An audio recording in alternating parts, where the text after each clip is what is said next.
사랑하는 여러분, 오늘 하루는 어떠셨나요? 이 시간이 쉼의 시간, 그리고 거룩한 도전이 되는 의미 있는 시간이 되시길 바라겠습니다. 여러분은 거절을 잘하시나요? 아니면 거절이 많이 어려워서 주위 사람들에게는 사람 좋다는 소리와 함께 아이고 답답하다는 소리를 듣고 있나요? 중요한 것은 여러분 스스로가 느끼기에 거절 못하는 자신이 그렇게 문제로 느껴지지 않으면 괜찮습니다.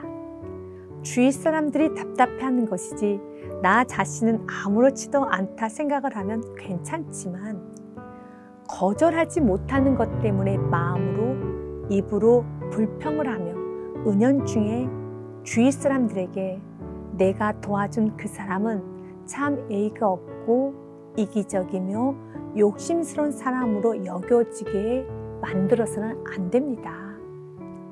이제 우리 같이 생각해 볼 부분은 건강한 방식으로 거절하기입니다. 그리스도인들은 사랑과 섬김, 헌신적인 삶을 살아야 한다는 생각이 강하기 때문에 거절을 잘하지 못할 때가 있죠. 그렇습니다. 그리스도인들은 자신의 감정을 그대로 다 드러낼 수는 없습니다. 이기적으로 행동할 수 없습니다. 섬김과 나눔, 희생을 실천해야 합니다. 그래서 항상 좋은 것을 먼저 배려해야 하며 살아야 합니다. 이렇게 나누고 희생하다 보면 지칠 때가 있지요. 그래서 그리스도인들은 하나님께 공급을 받는 것입니다. 사랑과 용서, 희생의 마음을 공급받아서 넓은 마음을 소유해야 한답니다. 그런데 거절해야 할 때가 분명히 있지요. 거절해야 할 때는 거절을 해야 하는데요. 혹시 나 자신이 거절하지 못한 이유가 착한 아이 증후군에 빠져 있지는 않은가 점검해 보시면 어떨까요? 착한 아이 증후군이란 어른이 되어서도 자신의 감정을 솔직하게 표현하지 못하고 착한 사람으로 남기 위해 욕구나 소망을 억압하면서 지나치게 노력하는 것을 말합니다. 타인에게 착하다라는 반응을 듣기 위해서 자신의 욕구를 억압하는 말과 행동을 하는 심리적 컴플렉스라고 하는데요. 이는 상대에게 버림을 받고 싶지 않거나 사랑을 받고 싶을 때 나타나는 행동으로 불편한 자신의 감정을 나타내지 않으며 자기 주장을 하지 못하는 자기 주장 결핍증 현상이 나타나게 됩니다. 착한 아이 증후군의 원인으로는 어린 시절 양육자로부터 버림을 받을까 두려워하는 공포에서 살아남은 방어 기제 일환으로 보이기도 합니다. 부모의 생각대로 움직여야 부모님이 착한 아이로 인식하고 이렇게 착한 아이가 되어야만 살아남을 수 있다 생각하여 자신의 기본적인 욕구를 억누르면서 형성된 증후군으로 볼 수 있습니다. 이 착한 아이 증후군의 특성으로는 4가지가 있습니다. 늘 친절하려고 애쓰고 화가 나도 숨기는 경향이 많다.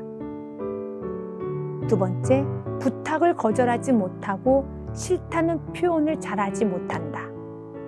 3번째, 자신이 잘못하지 않은 일인데도 갈등이 생길까 두려워서 먼저 사과한다. 4번째는 약속이나 규정을 어기지 않으려고 늘 노심초사한다. 착한 아이 증후군을 극복하는 방법으로는 1번째, 자신이 원하는 것, 자신의 감정을 바로 하는 것입니다. 또한 착한 아이 컴플렉스를 극복하기 2번째는 자기의 생각과 감정을 표현하는 것입니다. 자기 생각과 감정을 잘 파악한 후에는 이를 남에게 표현할 줄도 알아야 합니다. 표현하지 않으면 누구도 알아차릴 수 없기 때문입니다. 3번째, 자기 개발 등 자신을 위해 더 노력하기. 타인보다는 자신의 내면의 소리를 들을 수 있도록 자신이 하고 싶은 일을 계획하고 이를 실천하는 일에 조금 더 무게를 둘 필요가 있습니다. 네 번째, 인정 욕구의 노예가 되지 않기. 인정 욕구가 클수록 남의 기준에 들기 위해 자존감은 더 낮아지고 마음은 불안해짐을 기억해야 합니다. 다섯 번째, 전문가의 도움받기. 전문가들은 객관적인 기준을 바탕으로 문제점을 제시하고 필요시 약물, 상담 등 다양한 치료법으로 도울 수 있기 때문입니다. 이러한 치료를 위해서 거절하는 연습이 필요하다고 합니다.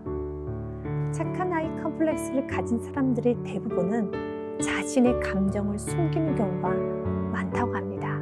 작게는 식당에 가서 메뉴를 고를 때도 아무거나 하며 앉아있는 것이 아니라 마음에 진짜로 아무거나 이어도 자신의 감정을 표현하는 연습이 필요하기 때문에 자신이 먹고 싶은 메뉴를 말하는 것입니다. 표현하지 않고 있다, 별로 먹고 싶지 않는 것이 선택이 되어 먹게 되면 마음에 짜증과 화가 날 수 있습니다. 이런 생활을 반복하다 보면 삶이 즐겁지 않고 나의 존재는 없는 것 같아. 나는 항상 제대로 대우를 받지 못하였어 라는 생각에 낮은 자존감이 형성이 될 수 있습니다. 그렇기 때문에 자신 안에는 착한 아이 컴플렉스가 있다며 의도적으로 자신의 원함을 표현하는 연습이 필요합니다. 누구나 사람들에게 인정을 받고 싶고 대우를 받고 싶고 그렇습니다. 그래서 착한 모습, 멋진 모습을 보여주고 싶어 하지요. 그 시작은 상대방을 위한다기보다는 나를 보호하기 위함일 수도 있습니다.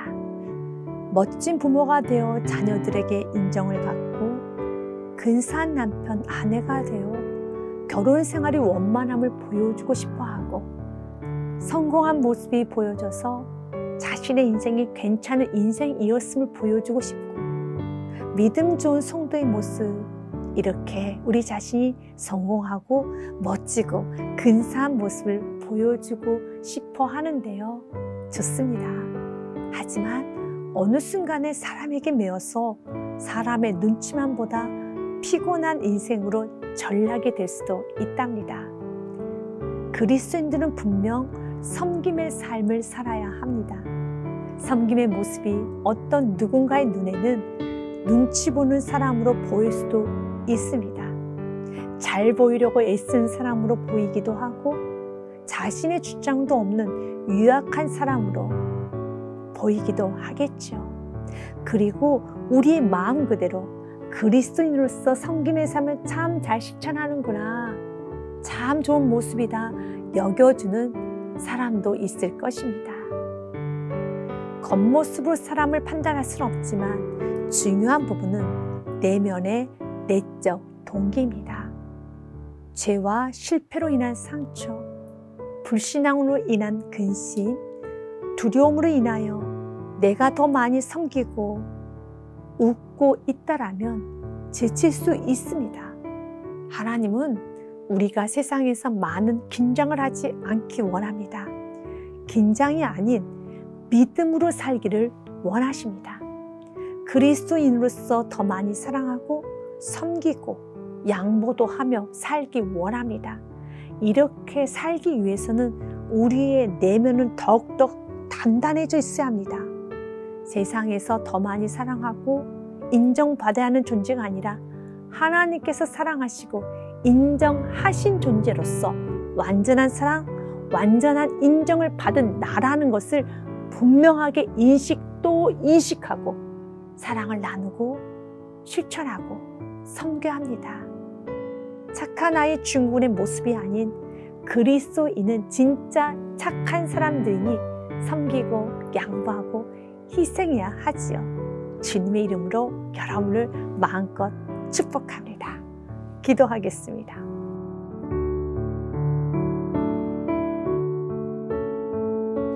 사랑의 하나님, 거절하지 못하고 와서 혼자 불평하고 원망하고 험담까지도 하였습니다. 자기 표현이 약한 나를 인정하지 못하고 사람들에게 탓을 하였습니다.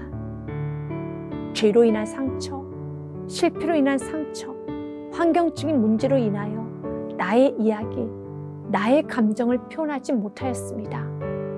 살아남아야 하기에 착한 사람으로 살았습니다. 그러나 이제는 살아남기 위하여 착한 사람이 되어 사는 것이 아니라 그리스도인으로서 마땅한 삶, 착한 삶, 섬김과 양보와 희생의 삶을 살겠습니다. 주님께 더 가까이 갑니다. 주님의 음성을 듣겠습니다. 내가 얼마나 귀하고 소중한 존재이며 온 우주와도 바꿀 수 없는 존재이며 생명보다 더 사랑하는 존재가 바로 나임을 오늘도 더 깊고 넓게 깨닫습니다. 그 사랑을 전하는 영적으로 갑이 되어서 가장 낮은 마음으로 섬기며 살겠습니다. 감사드리며 예수 그리스도의 이름으로 기도했습니다.